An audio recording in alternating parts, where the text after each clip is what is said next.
Suicide. I'm pretty sure majority watching this know of someone who's committed suicide or even attempted. Maybe even you yourself are debating on it or have history to it. The thing about suicide is it's not visible. It blends in with the environment majority of the time. I can look at someone walking down the street and they have a serious limp going on. I can do the math and tell something has happened to this person. But when it comes to suicide, majority of the time, people are real good at keeping it behind closed doors in here when they're out in public. But when they're alone, you don't know what their plans are or what their motives may be. It's more common than we know. You see, people like to share and speak superficially. They say common phrases, how are you, as a way to break the ice, but don't really mean it. But when you genuinely ask someone, how are you, and are interested in how they're doing, and you dig deep, and when it comes to your turn to share, you don't just share the good, the bad, you also share the ugly, and you can say if you've attempted or are debating on suicide. If you bring that to the light, being honest, you never know. The person you are sharing with might just tell you they are as well. Bringing things into the light, to the surface, when you speak truth, for some apparent reason, most people connect with you. To not wear a mask is difficult, but people recognize it. And when they recognize it, they themselves take their mask off of perfection, someone who they're not. I attempted suicide about 3 times, but one of the times I attempted suicide, I was being pressed at all sides. The money was not coming in. I was working full time. I was a college student. The pressure was on full time. And in order for me to be able to actually have a life, I would drown myself in over a fifth of liquor a night. And it was getting to the point where I started losing hope because it felt like a never ending race, back to back to back, and no one sees the stress. It was around 11 p.m. I was in and out of my mom's house and my ex's house, or our house, and I was living in my car. I had the laundry basket in the back seat and a fifth of liquor in the passenger seat. 11 p.m., I'm under a light pole, and I told myself, I'm going to do it today. I'm going to make sure I can't handle this anymore. It's too heavy. It's too much. It's not worth it. That and more. I decided, and I kept it to myself. I'm done with this world. There's no end to it. There's nothing worth striving for, and what I'm striving for is probably not even worth it. So I open the fifth of liquor. I take about a good 7 to 8 big gulps to numb myself into what it is I decided I was going to do. So after I take those gulps, I walk into the kitchen and I open the knife drawer. I already got some alcohol in my system. Grab the first knife I see and I run back to the car. Take the car, park it under a different street light. Laundry basket's in the back. I'm in the car. I got the knife in the cup holder. Grab the fifth of liquor. Drink a little bit more. A lot more. And after doing that, I drank more to make sure I don't punk out. I don't want to feel anything. The best way to feel nothing is to numb the pain. How am I going to numb the pain? By drinking more.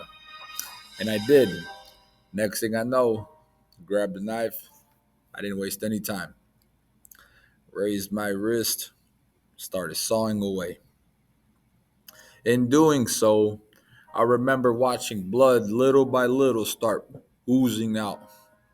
And the more it oozed out, started looking at it, marveling over it, the blood.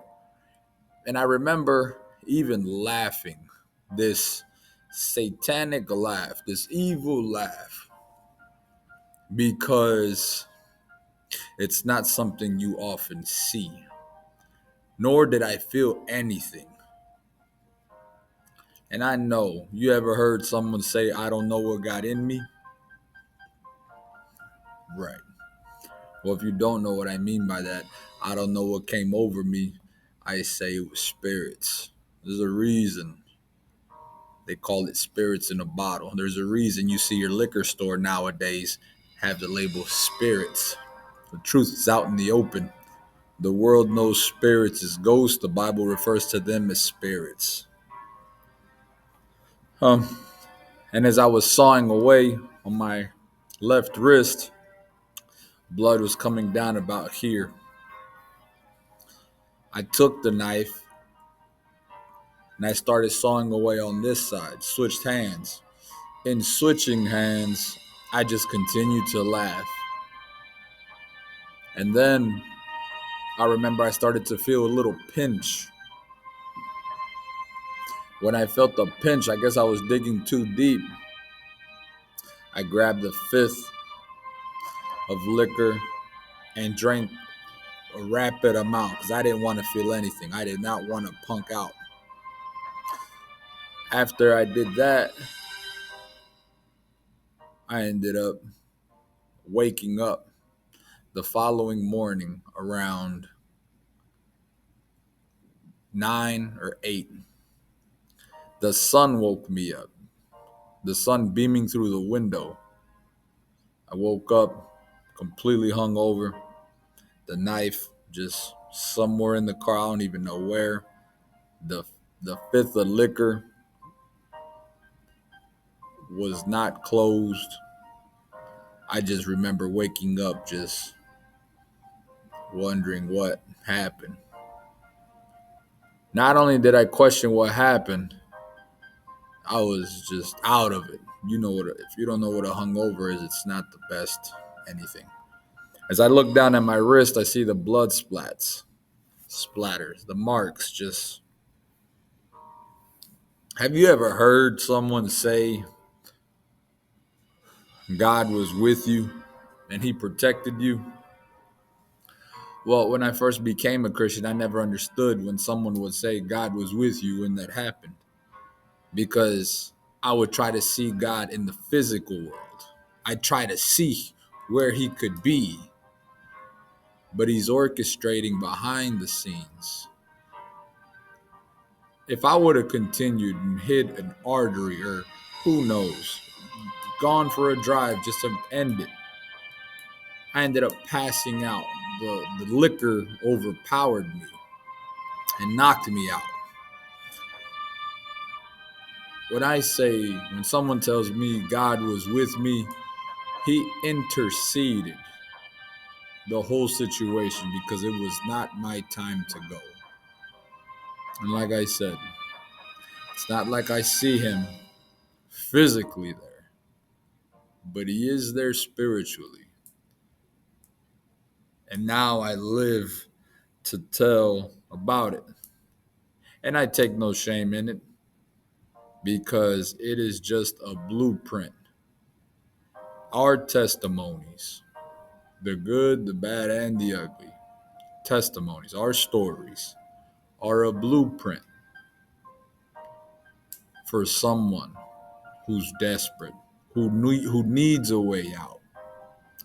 Who better to speak to than to someone who's already been there? Because they can relate, they can connect. And when it came to my suicide, I can see God all the way. And the same way he tells me, he tells you, you have a purpose. No matter how hard things may get, you have a purpose. If you hand him the pen to your life, to your story, he will have his way and give you chapters you never saw coming. He will put you in places you never expected, people in your paths that will open doors you could never have opened yourself. And when that happens, recognize it's not luck, but it's God behind the scenes cheering you on. And for the record, when this whole suicide thing happened, it was before I was a Christian, when I had no hope, nothing or no one to look forward to. But when I became a Christian, if it feels like no one's around, like my name says, God is with us, including you.